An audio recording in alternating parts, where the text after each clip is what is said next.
Simple Sabotage Field Manual, brought to you by Salle, Pierre, Lamy. Read by Edgar. Unclassified. Simple Sabotage Field Manual. Strategic Services. Provisional. Strategic Services Field Manual. Number 3. Office of Strategic Services, Washington, D.C., 17th January 1944.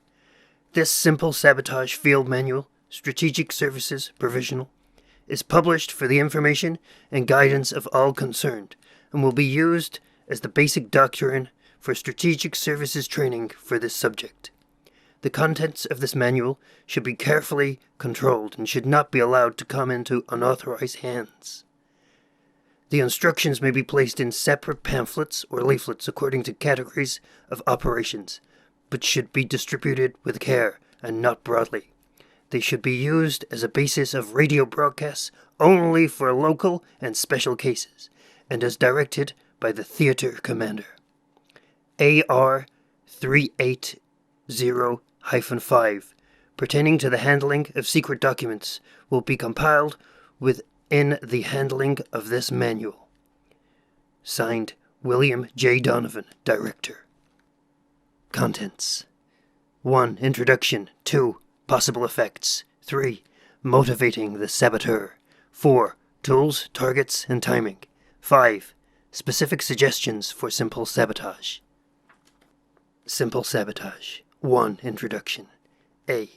The purpose of this paper is to characterize simple sabotage, to outline its possible effects, and to present suggestions for inciting and executing it. B. Sabotage varies from highly technical coup de main that require detailed planning and the use of specially trained operatives, to innumerable simple acts which the ordinary individual citizen saboteur can perform. This paper is primarily concerned with the latter type.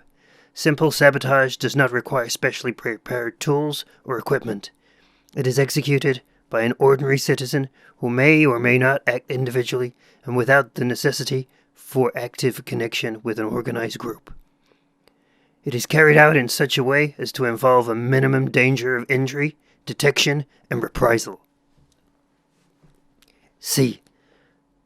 Where destruction is involved, the weapons of the citizen saboteur are salt, nails, candles, pebbles, thread, or any other materials he might normally be expected to possess as a householder or worker in a particular occupation.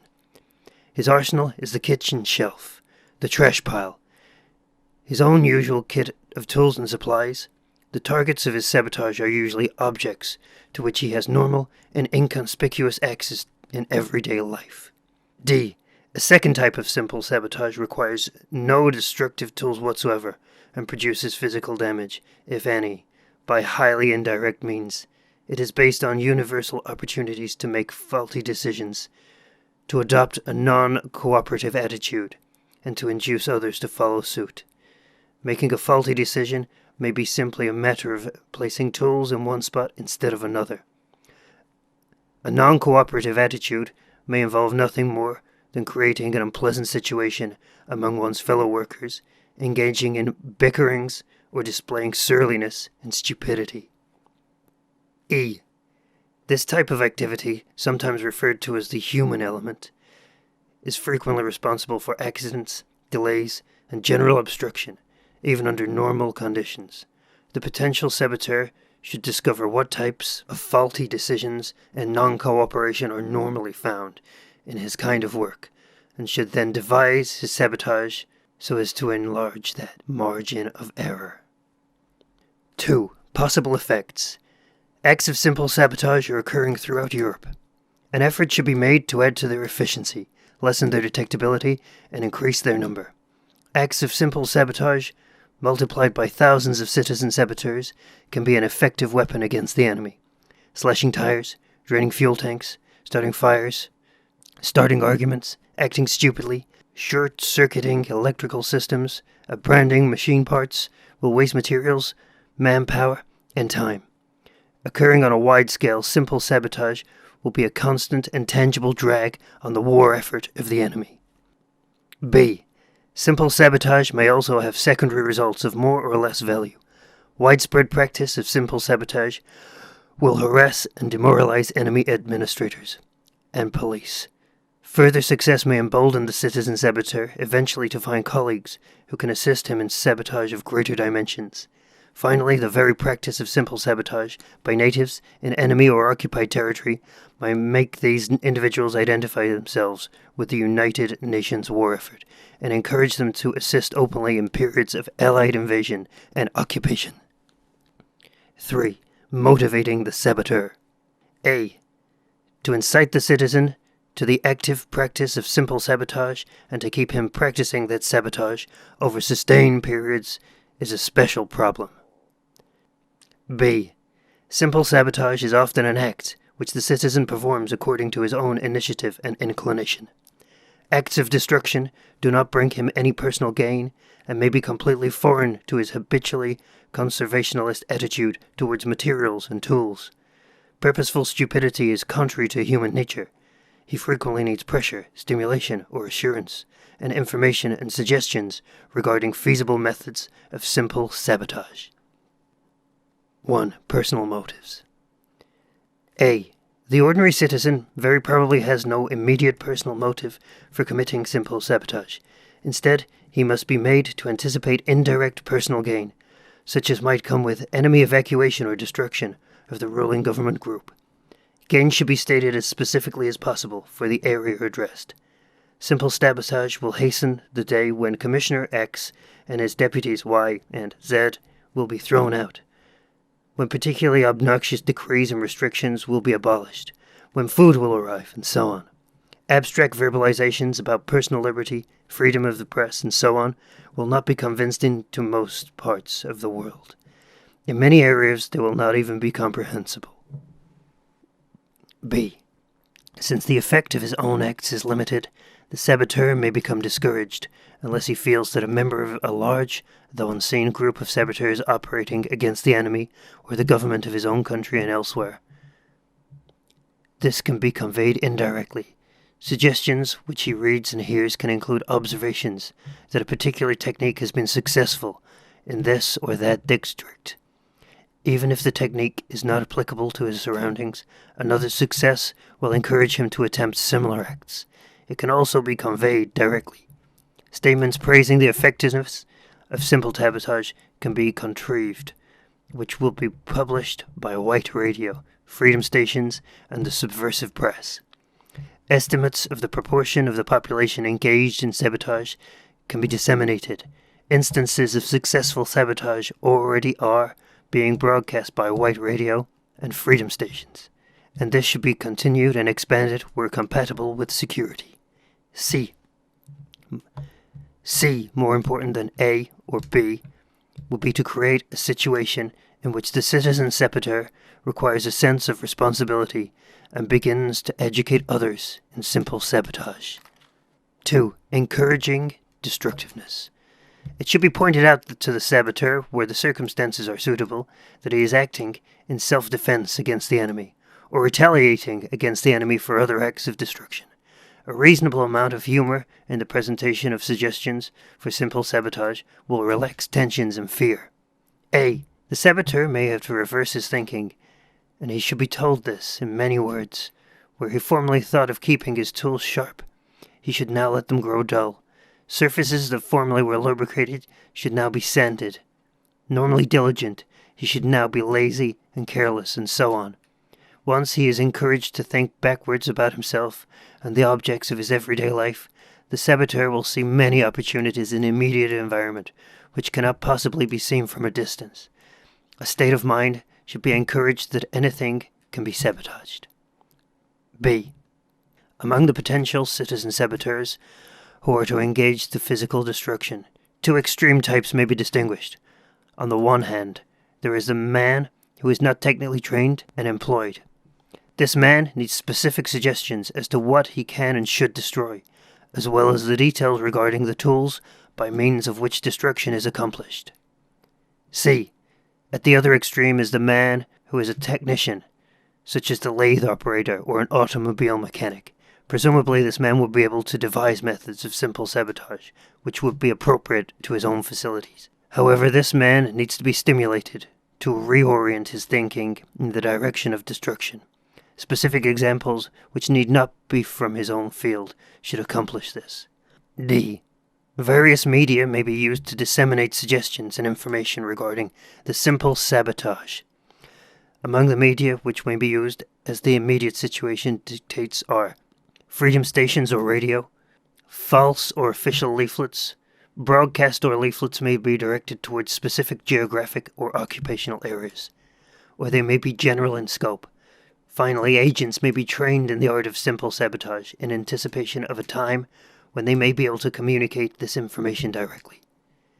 3. Safety measures. A.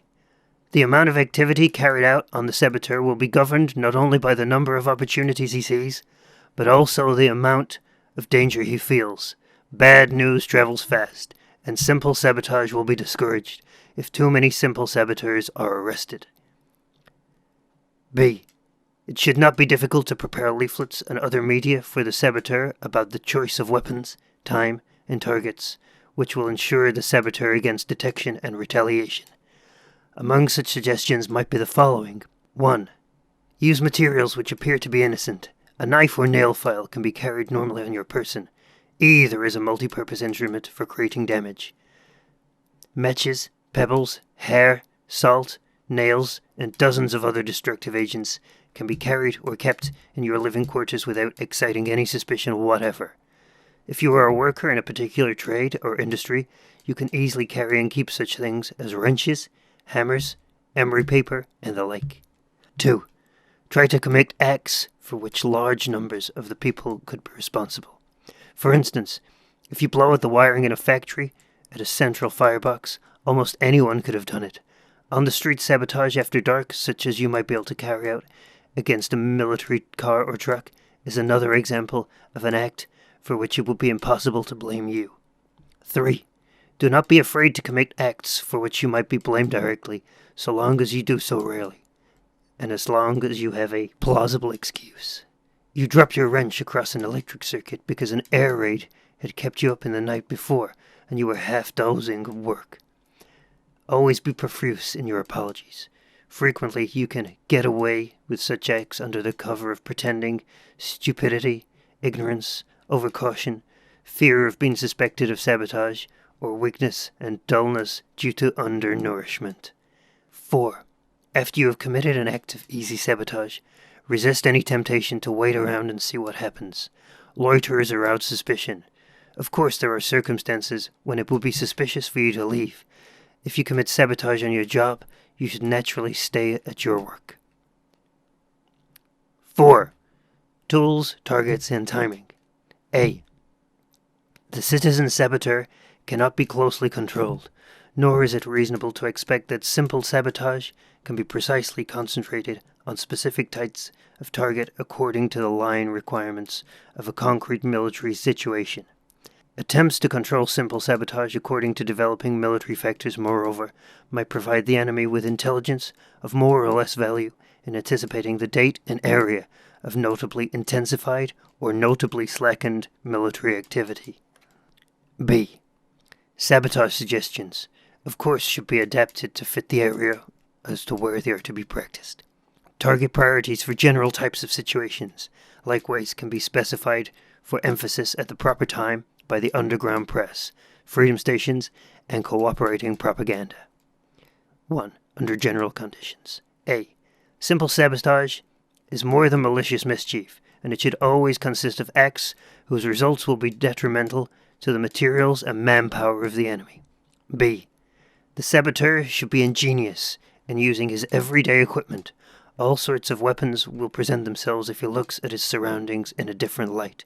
For example, emery dust, a powerful weapon, may at first seem unobtainable, but if the saboteur were to pulverize an emery with a knife sharpener, or emery wheel with a hammer, he would find himself with a plentiful supply. C. The saboteur should never attack targets beyond his capacity or the capacity of his instruments. An inexperienced person should not, for example, attempt to use explosives, but he should confine himself to the matches or other familiar weapons. D. The saboteur should try to damage only objects and materials known to be in use by the enemy, or to be determined for early use by the enemy. It will be safe for him to assume that almost any product of heavy industry is destined for enemy use, and that the most efficient fuels and lubricants known are destined for enemy use, without special knowledge. However, it wouldn't be undesirable for him to attempt destruction of food crops or food products. E. Although the citizen saboteur may rarely have access to military objects, he should give these preference above all others. 2. Prior to a military offensive. During periods of which are quiescent in a military sense, such emphasis can be given to simple sabotage might well center on industrial production, to lessen the flow of materials and equipment to the enemy. Slashing a rubber tire on an army truck may be an act of value. Spoiling a batch of rubber in the production plant is an act of still more value. 3. During a military offensive. A. Most significant sabotage for an area which is, or is soon described to be, a theater of combat operations is that whose effects will be direct and immediate. Even if the effects are relatively minor and localized, this type of sabotage is to be preferred to activities whose effects, while widespread, are indirect and delayed. 1. The saboteur should be encouraged to attack transportation facilities of all kinds. Among such facilities are roads, railroads, automobiles, trucks, motorcycles, bicycles, trains, and trams. 2. Any communications facilities which can be used by authorities to transmit instructions or morale material should be the subjects of simple sabotage. These include telephone, telegraph, and power systems, radio, newspapers, placards, and public notices. 3. Critical materials valuable in themselves or necessary to the efficient functioning of transportation and communication also should become targets for the citizen saboteur. These may include oil, gasoline, tires, food, and water. 5. Specific suggestions for simple sabotage. A. It will not be possible to evaluate the desirability of simple sabotage in an area without having in mind, rather superficially, what individual acts and results are embraced by the definition of simple sabotage. B. A listing of specific acts follows classified according to types of target. This list is presented as a growing rather than complete outline of the methods of simple sabotage. As new techniques are developed or new fields explored, it will be elaborated and expanded. Buildings. Warehouses, barracks, offices, hotels, and factory buildings are outstanding targets for simple sabotage. They are extremely susceptible to damage, especially by fire. They offer opportunities to such untrained people as janitors, charwomen, and casual visitors, and when damaged they present a relatively large handicap to the enemy. A. Fires can be started wherever there is an accumulation of inflammable material. Warehouses are obviously the most promising targets, but incendiary sabotage need not be confined to them alone. 1. Whenever possible, arrange to have the fire start after you have gone away. Use a candle and paper combination, setting it as close as possible to the inflammable material you want to burn. From a sheet of paper, tear a strip 3 or 4 centimeters wide and wrap it around the base of the candle 2 or 3 times. Twist more sheets of paper into the loose ropes and place them around the base of the candle. When the candle flame reaches the encircling strip, it will be ignited, and in turn will ignite the surrounding paper. The size, heat, and duration of the resulting flame will depend on how much paper you use and how much of it you can cramp in a small space. 2.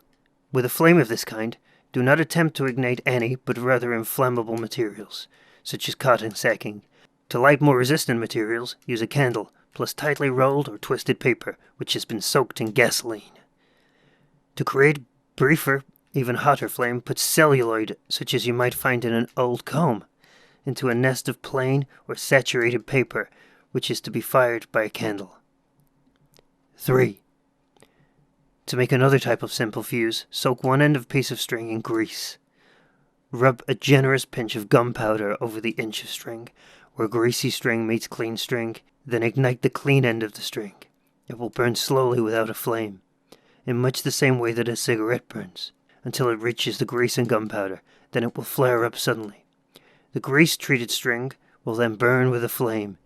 The same effect may be achieved using matches instead of grease and gunpowder. Run the string over the match heads, taking care that the string is not pressed or knotted. They too will produce a sudden flame. The advantage of this type of fuse is that string burns at its set speed. You can time your fire by the length and thickness of the string you choose. 4. Use a fuse such as the one suggested above to start a fire in an office after hours. The destruction of records and other types of documents will be a serious handicap to the enemy. 5. In basements where waste is kept, janitors should accumulate oily and greasy waste. Such waste sometimes ignites spontaneously, but it can easily be lit with a cigarette or match. If you are a janitor on night duty, you can be first to report the fire, but don't report it too soon. 6. A clean factory is not susceptible to fire, but a dirty one is. Workers should be careless with refuse, and janitors should be inefficient in cleaning. If enough dirt and trash can be accumulated, an otherwise fireproof building will become inflammable. 7. Where illuminating gas is used in a room which is vacant at night, shut the windows tightly, turn on the gas, and leave a candle burning in the room, closing the door tightly behind you. After a time, the gas will explode, and a fire may or may not follow. B. Water and miscellaneous. 1. Ruin warehouse stock by setting the automatic sprinkler system to work. You can do this by tapping the sprinkler heads sharply with a hammer, or by holding a match under them. 2. Forget to provide paper in toilets. Put tightly rolled paper, hair, and other obstructions in the WC. Saturate a sponge with a thick starch or sugar solution. Squeeze it tightly into a ball. Wrap it with string and dry. Remove the string when fully dried. The sponge will be in the form of a tight, hard ball. Flush down a toilet or otherwise introduce into a sewer line. The sponge will gradually expand to its normal size and plug the sewage system. 3. Put a coin beneath a bulb in public building during daytime, so the fuses will blow out when lights are turned on at night. The fuses themselves may be rendered ineffective by putting a coin behind them or loading them with heavy wire. Then a short circuit may either start a fire, damage transformers, or blow out a central fuse which will hinder distribution of electricity to a large area. 4. Jam paper, bits of wood, hairpins, and anything else that will fit into the locks of all unguarded entrances to public buildings. 2. Industrial production. Manufacturing. A. Tools. 1. Let cutting tools grow dull. They will be inefficient, will slow down production, and may damage the materials and parts you use them on. 2. Leave saws slightly twisted when you are not using them. After a while, they will break when used. 3. Using a very rapid stroke will wear out a file before its time. So will dragging a file in slow strokes under heavy pressure. Exert pressure on the backward stroke as well as the forward stroke. 4. Clean files by knocking them against a vise or workpiece. They are easily broken this way. 5. Bits and drills will snap under heavy pressure. 6. You can put a press punch out of order by putting it into more materials than it is adjusted for. 2 blanks instead of 1, for example. 7. Power-driven tools like pneumatic drills, riveters, and so on are never efficient when dirty. Lubrication ports and electric contacts can be easily fouled by normal accumulations of dirt or the insertion of foreign matter. B. Oil and lubrication systems are not only vulnerable to easy sabotage, but are critical in every machine with moving parts. Sabotage of oil and lubrication will slow production, or stop work entirely at strategic points in an industrial process. 1. Put metal dust or filings, fine sand, ground glass, emery dust, get it by pounding up an emery knife sharpener, and similar hard gritty substances directly into lubrication systems. They will scour smooth surfaces, ruining pistons, cylinder walls, shaft and bearings. They will overheat and stop motors, which will need overhauling, new parts, and extensive repairs. Such materials, if they are used, should be introduced into lubrication systems past any filters which otherwise would strain them out. 2. You can cause wear on any machine by uncovering a filter system, poking a pencil or any other sharp object through the filter mesh, and then covering it up again. Or, if you can dispose of it quickly, simply remove the filter. 3. If you cannot get it through a lubrication system or filter directly, you may be able to lessen the effectiveness of oil by diluting it in storage. In this case, almost any liquid will do, which will thin the oil. A small amount of sulfuric acid, varnish, water glass, or linseed oil will be especially effective. 4. Using a thin oil where heavy oil is prescribed will break down a machine or heat up a moving shaft so that it will freeze and stop. 5. Put any clogging substance into lubrication systems, or, if it will float, into stored oil. Twisted combings of human's hair, pieces of string, dead insects, and many other common objects will be effective in stopping or hindering the flow of oil through feed lines and filters. 6. Under some circumstances, you may be able to destroy oil rather than interfere with its effectiveness, by removing stoppers from lubricating systems or by puncturing the drums and cans in which it is stored. C. Cooling systems. 1. A water cooling system can be put out of commission in a fairly short time, with considerable damage to an engine or motor. If you put into it several pinches of hard grain, such as rice or wheat, they will swell up and choke the circulation of water, and the cooling system will have to be torn down to remove the obstruction. Sawdust or hair may also be used to clog a water cooling system. 2. If very cold water is quickly introduced into the cooling system of an overheated motor, the contraction and considerable strain on the engine housing will result. If you can repeat the treatment a few times, cracking and serious damage will result. 3. You can ruin the effectiveness of an air cooling system by plugging dirt and waste into intake or exhaust valves. If a belt-run fan is used in the system, make a jagged cut at least halfway through the belt. It will slip and finally part under the strain, and the motor will overheat. D. Gasoline and oil fuel. Tanks and fueling engines usually are accessible and easy to open. They afford a very vulnerable target for simple sabotage activities. 1.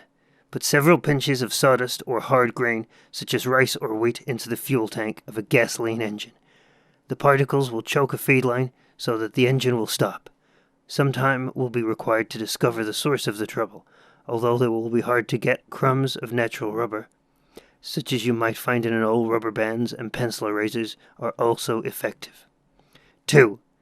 If you can accumulate sugar, put it in the fuel tank of a gasoline engine.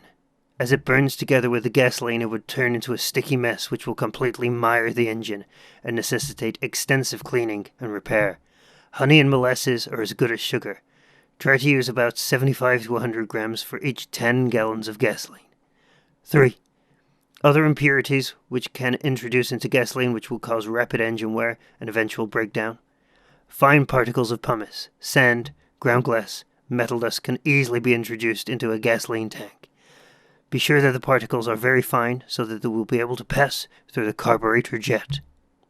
4. Water, urine, and wine, or any other simple liquid you can get in reasonably large quantities, will dilute gasoline fuel to a point where no combustion will occur in the cylinder and the engine will not move. 1 pint to 20 gallons of gasoline is sufficient. If salt water is used, it will cause corrosion and permanent motor damage. 5. In the case of diesel engines, put low flashpoint oil into the fuel tank. The engine will not move. If there is already proper oil in the tank when the wrong kind is added, the engine will only limp and splutter along.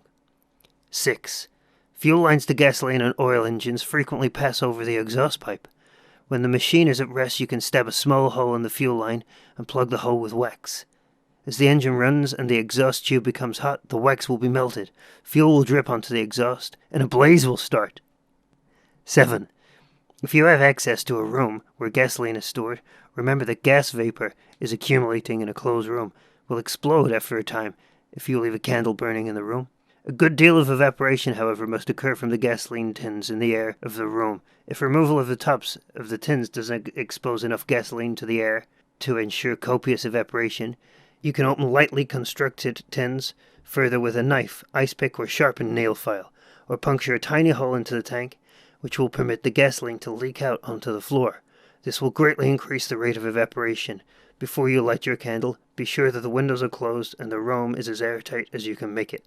If you can, see that windows in a neighboring room are open wide. If you have a chance of setting a large fire, which will not only destroy the gasoline, but anything else nearby when the gasoline explodes, The doors of the storage room will be blown open. A draft to the neighboring windows will be created, which will help whip up a fine conflagration. E. Electric motors. Electric motors, including dynamos, are more restricted than the targets as for dust. They cannot be sabotaged easily without risk of injury by unskilled persons who may otherwise have good opportunities for destruction. 1. Set the rheostat for a high point of resistance in all types of electric motors. They will overheat and catch fire. 2. Adjust the overload relay to a very high value beyond the capacity of the motor. Then overload the motor to a point where it will overheat and break down. 3. Remember that dust, dirt, and moisture are enemies of electrical equipment. Spill dust and dirt onto the points where the wires into the electrical motors connect with the terminals, and onto the insulating parts. Inefficient transmission of current, in some cases short circuits will result. Wet generator motors to produce short circuits. 4. Accidentally bruise the insulation on wire. Loosen nuts on connections. Make faulty splices and faulty connections in wiring to waste electrical current and reduce the power of electric motors. 5. Damage to commutators can reduce the power output or cause short-circuiting in direct current motors. Loosen or remove commutator holding rings. Sprinkle carbon graphite or metal dust on commutators. Put a little grease or oil at the contact points of commutators. Where commutator bores are close together, bridge the gaps between them with metal dust or sawtooth their edges with a chisel so that the teeth on adjoining bores meet or nearly meet, and current can pass from one to the other. 6. Put a piece of finely grained emery paper, half the size of a postage stamp, in a place where it will wear away rotating brushes. The emery paper and the motor will be destroyed in the resulting fire. 7. Sprinkle carbon graphite or metal dust on slip rings, so that the current will leak or short circuits will occur. When a motor is idle, nick the slip rings with a chisel. 8. Cause motor stoppage or inefficiency by applying dust mixed with grease to the face of the armature so that it will not make proper contact. 9. To overheat electric motors, mix sand with heavy grease and smear it between the stator and the rotor, or wedge thin metal pieces between them. To prevent the efficient generation of current, put floor sweepings, oil, tar, or paint between them. 10. In motors using three-phase current, deeply nick one of the leading wires with a knife or file when the machine is at rest, or replace one of the 3 fuses with a blown-out fuse. In the first case, the motor will stop after running a while. In the second, it will not start. F. Transformers. 1. Transformers of the oil-filled type can be put out of commission if you pour water, salt water, machine tool coolant, or kerosene into the oil tank. 2. In air-cooled transformers, block the ventilation by piling debris around the transformer. 3. In all types of transformers, throw carbon graphite or metal dust over the outside brushings and other exposed electrical parts. G. Turbines, for the most part, are heavily built, stoutly housed, and difficult to access. Their vulnerability to simple sabotage is low. 1. After inspecting or repairing a hydro turbine, fasten the cover in securely so that it will blow off and flood the plant with water. A loose cover on a steam turbine will cause it to leak and slow down. 2. In water turbines, insert a large piece of scrap iron in the head of the penstock, just beyond the screening, so that water will carry the damaging material down to the plant equipment. 3. When the steam line to a turbine is open for repair, put pieces of scrap iron into it to be blasted into the turbine machinery when the steam is up again. 4. Create a leak in the line feeding oil to the turbine, so that oil will fall on the hot steam pipe and cause a fire. H. Boilers. 1. Reduce the efficiency of steam boilers any way you can. Put too much water in them to make them slow starting, or keep the fire under them low to keep them inefficient. Let them dry and turn the fire up. They will crack and be ruined. An especially good trick is to keep putting limestone or water-containing lime in the boiler. It will deposit lime on the bottom sides. This deposit will provide very good insulation against the heat. After enough of it is accumulated, the boiler will be completely worthless. 3. Production. Metals. A. Iron and steel. 1. Keep blast furnaces in a condition where they must be frequently shut down for repair. In making fireproof bricks for the inner lining of blast surfaces, put an extra proportion of tar so they will wear out quickly and necessitate constant relining. 2. Make cores for casting so that they are fitted with air bubbles, and imperfect cast results. 3. See that a core is in a mold and not properly supported, so that the core gives way or the casting is spoiled because of the incorrect position of the core. 4. In tempering steel or iron, apply too much heat so that the resulting bars and ingots are of poorer quality. B. Other metals. No suggestions available. 4. Production, mining, and mineral extraction. A. Coal. Number 1. A slight blow against your Davy oil lamp will extinguish it, and to light it again, you will have to find a place where there is no fire damp. Take a long time looking for the place. 2. Blacksmiths who make pneumatic picks should not harden them properly, so they will grow quickly dull. 3. You can easily put your pneumatic pick out of order. Pour a small amount of water through the oil lever, and your pick will stop working. Coal dust and improper lubrication will also put it out of order. 4. Weaken the chain that pulls the bucket conveyors carrying coal. A deep dent in the chain made with the blows of a pick or shovel will cause it to part under normal strain. Once the chain breaks, normally or otherwise, take your time about reporting the damage. Be slow about it, taking the chain up for repairs and bringing it back down after repairs. 5. Derail minecars by putting obstructions on the rails and switch points. If possible, pick a gallery where coal cars have to pass each other, so the traffic will be snarled up. 6. Send up quantities of rock and other useless material with the coal. 5. Production, agriculture. A. Machinery. 1. See paragraph 5b. 2. C. D. E. B. Crops and livestock probably will be destroyed only in areas where there are large food surpluses or where the enemy regime is known to be requisitioning food. Feed crops to livestock. Let crops harvest too early or too late. Spoil stores of grain, fruit, and vegetables by soaking them in water so that they will rot. Spoil fruit and vegetables by leaving them in the sun. 8. Transportation, railways. A. Passengers. 1. Make train travel as inconvenient as possible for enemy personnel. Make mistakes in issuing train tickets, leaving portions of the journey uncovered by the ticket book. Issue 2 tickets for the same seat in the train, so that an interesting argument will result. Near train time. Instead of issuing printed tickets, write them out slowly by hand, prolonging the process until the train is nearly ready to leave or has left the station. On station bulletin boards and announcing train arrivals and departures, see the false and misleading information is given about trains bound for enemy destinations. 2. In trains bound for enemy destinations, attendants should make life as uncomfortable as possible for passengers. See that food is especially bad. Take up tickets after midnight. Call station stops very loudly during the night. Handle baggage as noisily as possible during the night, and so on. 3. See that the luggage on enemy personnel is mislaid and unloaded at the wrong station. Switch addresses on labels and enemy baggage. 4. Engineers should see that trains run slow or make unscheduled stops for plausible reasons. B. Switches, signals, and routing. 1. Exchange wires and switchboards containing signals and switches so that they connect to the wrong terminals. 2. Loosen push rods so that signal arms do not work. Break signal lights, exchange the colored lenses on red and green lights. 3. Spread and spike switch points in the track so that they will not move, or place rocks or close-packed dirt between the switch points. 4. Sprinkle rock salt or ordinary salt profusely over electrical connections of switch points and on ground nearby. When it rains, the switch will be short-circuited. 5. See that cars are put on the wrong trains.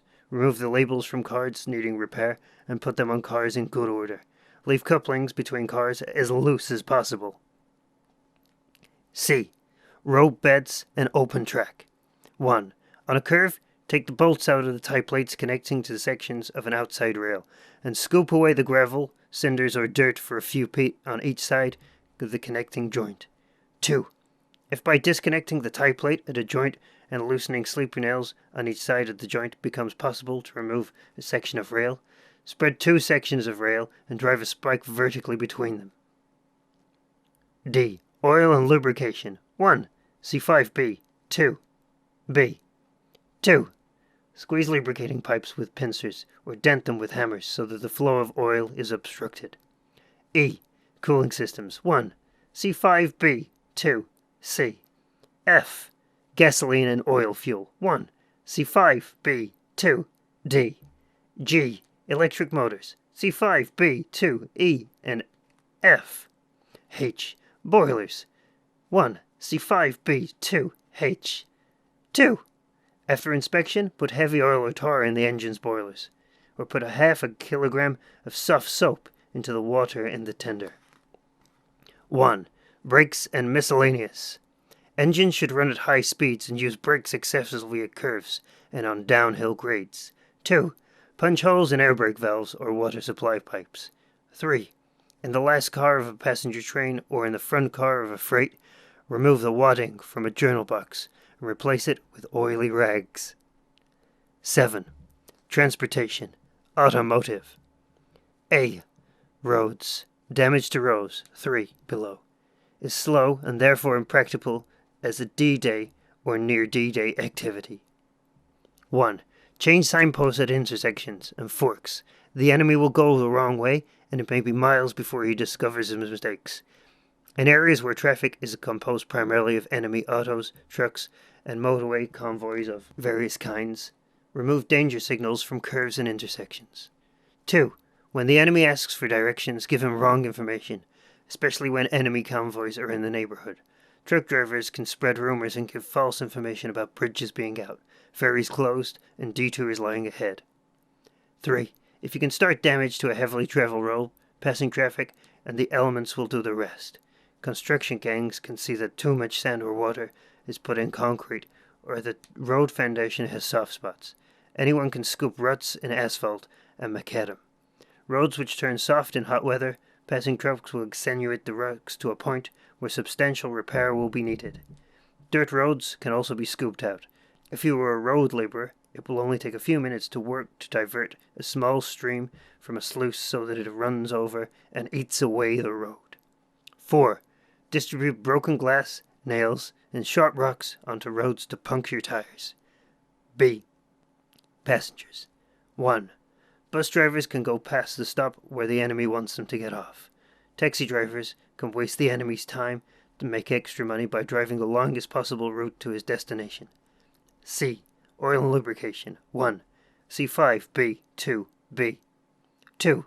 Disconnect the oil pump. This will burn out the main bearings in less than 50 miles of normal driving. D. Radiator. 1. C5B. 2. C. E. Fuel. 1. C5B. 2. D. F. Battery and ignition. Jam bits of wood into the ignition lock. Loosen or exchange connections behind the switchboard. Put dirt in spark plugs. Damage distributor points. 2. Turn on the lights in parked cars so the battery will run down. 3. Mechanics can ruin batteries in a number of undetectable ways. Take the valve cap off a cell and drive a screwdriver slantwise into the exposed water vent, shattering the plates on the cell. No damage will show when you put the cap back on. Iron or copper filings put into the cells, i.e. dropped into the acid, will greatly shorten its life. Copper coins or a few pieces of iron will accomplish the same and more slowly. 100 to 150 cubic centimeters of vinegar in each cell greatly reduces the life of the battery, but the odor of the vinegar may reveal what has happened. G. Gears. 1. Remove the lubricant from or put too much light lubricant in the transmission and other gears. 2. In trucks, tractors, and other machines with heavy gears, fix the gear case insecurely, putting bolts in only half in the bolt holes. The gears will be badly jolted, and in use will soon need repairs. H. Tires. Slash or puncture tires of unguarded vehicles. Put a nail inside a matchbox or other small box, and set it vertically in front of the back tire or stationary car. When the car starts off, the nail will go neatly through the tire. 2. It is easy to damage a tire in a tire repair shop. In fixing flats, spill grease, benzene, caustic soda, or other materials inside the casing, which will puncture or corrode the tube. If you put a gummy substance inside the tube, the next flat will stick the tube to the casing, and make it unusable. Or when you fix a flat tire, you can simply leave between the tube and the casting the object which caused the flat in the first place. 3. In assembling a tire after repair, pump up the tube as fast as you can. Instead of filling it out smoothly, it may crease, in which case it will wear out quickly. Or as you put the tire together, if you see a pinch between the tube and the rim of the tire and the rim of the wheel, so that a blowout will result. 4. In putting air into the tires, see that they are kept below normal pressure, so that more than an ordinary amount of wear will result. In filling tires on double wheels, inflate the inner tire to a much higher pressure than the outer one. Both will wear out more quickly this way. Badly aligned wheels also wear tires out quickly. You can leave wheels out of alignment when they come in for adjustment, or you can spring them out of true with a strong kick, or by driving the car slowly and diagonally into a curb. 5. If you have access to stocks of tires, you can rot them by spilling oil, gasoline, caustic acid, or benzene on them. Synthetic rubber, however, is less susceptible to these chemicals. 8. Transportation. Water. A. Navigation. Barge and riverboat personnel should spread false rumors about the navigability and conditions of the waterways they travel. Tell other barge and boat captains to follow channels that will take extra time or cause them to make canal detours. 2. Barge and riverboat captains should navigate with exceeding caution near locks and bridges to waste their time and to waste the time of other craft which may have to wait on them. If you don't pump the bilges of ships and barges often enough, they will be slower and harder to navigate.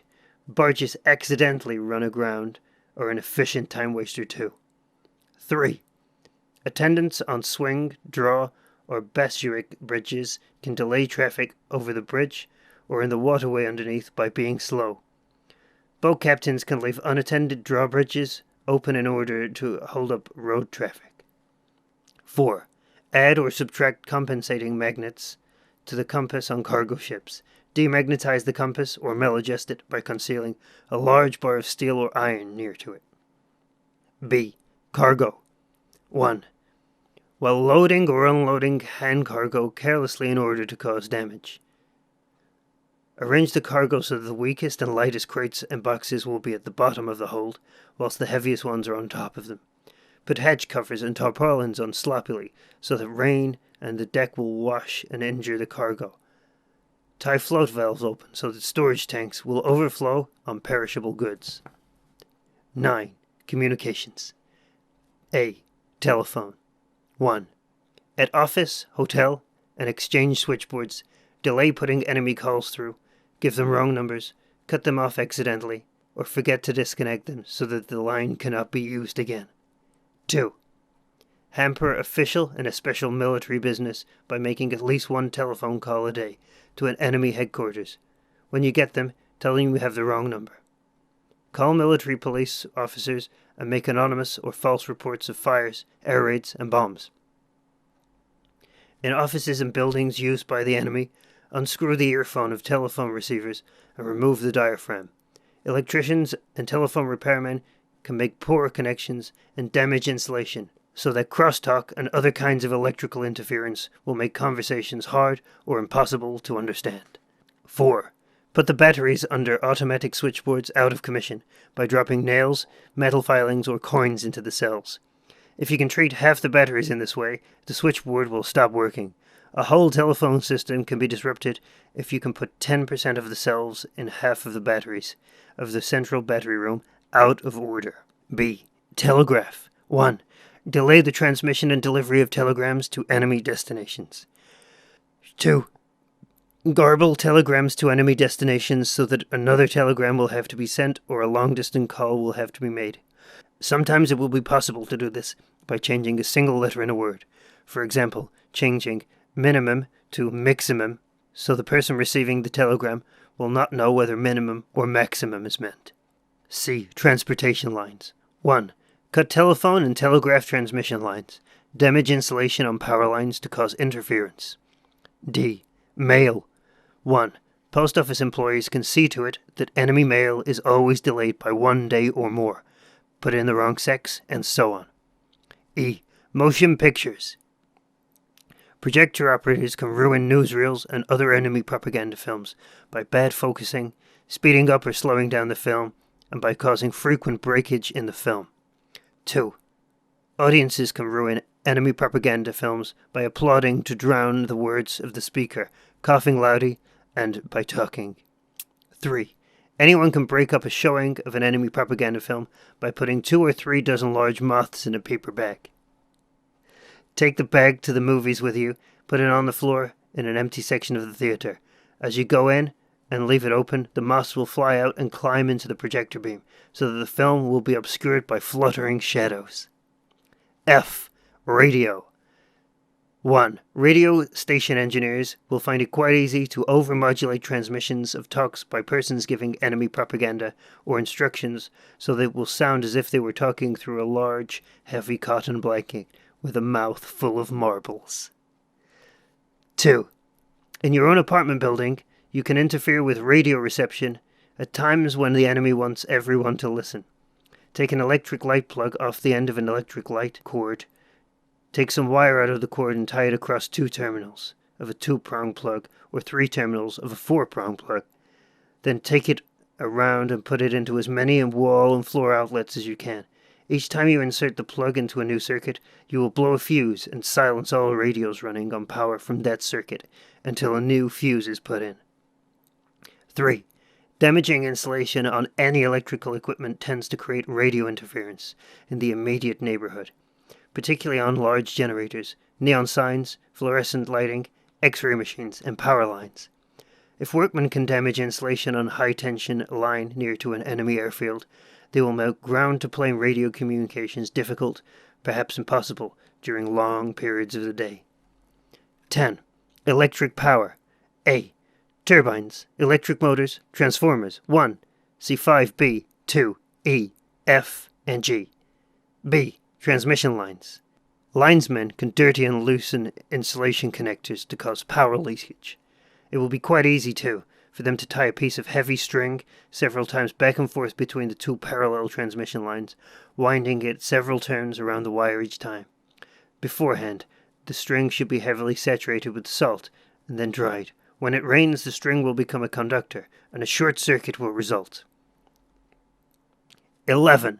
General interference with organizations and production. A. Organizations and conferences. 1. Insist on doing everything through channels. Never permit shortcuts to be taken in order to expedite decisions. 2. Make speeches. Talk as frequently as possible and at great length. Illustrate your points by long anecdotes and accounts of personal experiences. Never hesitate to make a few appropriate patriotic comments. 3. When possible, refer to all matters to committees to further study for consideration. Attempt to make the committees as large as possible, never less than 5. 4. Bring up irrelevant issues as frequently as possible. 5. Haggle over precise wordings of communications, minutes, resolutions. 6. Refer back to matters decided upon at the last meeting and attempt to reopen the question of the advisability of that decision. 7. Advocate caution and be reasonable, and urge your fellow confreres to be reasonable, and avoid haste which might result in embarrassments or difficulties later on. 8. Be worried about the propriety of any decision. Raise the question of whether such action as is contemplated lies within the jurisdiction of the group, or whether it might conflict with the policy of some higher echelon. B. Managers and supervisors. 1. Demand written orders. 2. Misunderstand orders. Ask endless questions or engage in long correspondence about such orders. Quibble over them when you can. 3. Do everything possible to delay the delivery of orders. Even though the parts of an order may be ready beforehand, don't deliver until it's completely ready. 4. Don't order new working materials until your current stocks have been virtually exhausted, so that the slightest delay in filling your order will mean a shutdown. 5. Order high-quality materials which are hard to get. If you don't get them, argue about it. Warn that inferior materials will mean inferior work. 6. In making work assignments, always sign out the unimportant jobs first. See that the important jobs are assigned to inefficient workers of poor machines. 7. Insist on perfect work in relatively unimportant products. Send back for refinishing those which have the least flaw. Approve other defective parts whose flaws are not visible to the naked eye. 8. Make mistakes in routing so that the parts and materials will be sent to the wrong place in the plant. 9. When training new workers, give incomplete or misleading instructions. 10. To lower morale, and with it production, be pleasant to inefficient workers, give them undeserved promotions, discriminate against efficient workers, complain unjustly about their work. 11. Hold conferences when there is more critical work to be done. 12. Multiply paperwork in plausible ways. Start duplicate files. 13. Multiply the procedures and clearances involved in issuing instructions, paychecks, and so on. See that the 3 people have to approve everything where 1 would do. 14. Apply all regulations to the last letter. C. Office workers. 1. Make mistakes in quantities of material when you are copying orders. Confuse similar names. Use wrong addresses. 2. Prolong correspondence with government bureaus. 3. Misfile essential documents. 4. In making carbon copies, make 1 too few, so that an extra copying job will have to be done. 5. Tell important callers that their boss is busy, or talking on another telephone. 6. Hold up mail until the next collection. 7. Spread disturbing rumors that sound like inside dope. D. Employees. 1. Work slowly. Think out ways to increase the number of movements necessary on your job. Use a light hammer instead of a heavy one. Try to make a smaller wrench do when a big one is necessary. Use little force when considerable force is needed, and so on. 2. Contrive as many interruptions to your work as you can. When changing the material on which you are working, as you would do it on a lathe or punch, take needless time to do it. If you are cutting, shaping, or doing what other measured work, measure dimensions twice as often as you need to. When you go to the lavatory, spend a longer time there than is necessary. Forget tools that you will have to go back after them. Even if you understand the language, pretend not to understand instructions in a foreign tongue. 4. Pretend that instructions are hard to understand, and ask to have them repeated more than once, or pretend that you are particularly anxious to do your work, and pester the foreman with unnecessary questions. 5. Do your work poorly and blame it on bad tools, machinery, or equipment. Complain that these things were preventing you from doing your job right. 6. Never pass on your skills and experience to a new or less skillful worker. 7. Snarl up administration in every possible way. Fill out forms illegibly so that it will have to be done over. Make mistakes or omit requested information in forms. 8. If possible, join or help organize a group for presenting employee problems to the management. See that the procedures adopted are as inconvenient as possible for the management, involving the presence of a large number of employees at each presentation, entailing more than 1 meeting for each grievance, bringing up problems which are largely imaginary, and so on. 9. Misroute materials. 10. Mix good parts with unusable scrap and rejected parts. 12. General devices for lowering morale and creating confusion. A. Give lengthy and incomprehensible explanations when questioned. B. Report imaginary spies or danger to the Gestapo or police. C. Act stupid. D. Be as irritable or quarrelsome as possible without getting yourself into trouble. E. Misunderstand all sorts of regulations concerning such matters as rationing, transportation, traffic regulations. F. Complain against Arsault's materials. G. In public, treat Axis nationalists or Quislings coldly. H. Stop all conversations when Axis nationalists or Quislings enter a cafe. I. Cry and sob hysterically at every occasion, especially when confronted by government clerks. J. Boycott all movies, entertainments, concerts, newspapers, which are in any way connected with the Quisling authorities. K. Do not cooperate in salvage schemes. You have been listening to A Simple Sabotage Field Manual, Declassified. Brought to you by Salle, Pierre, Lamy, and read by Edgar.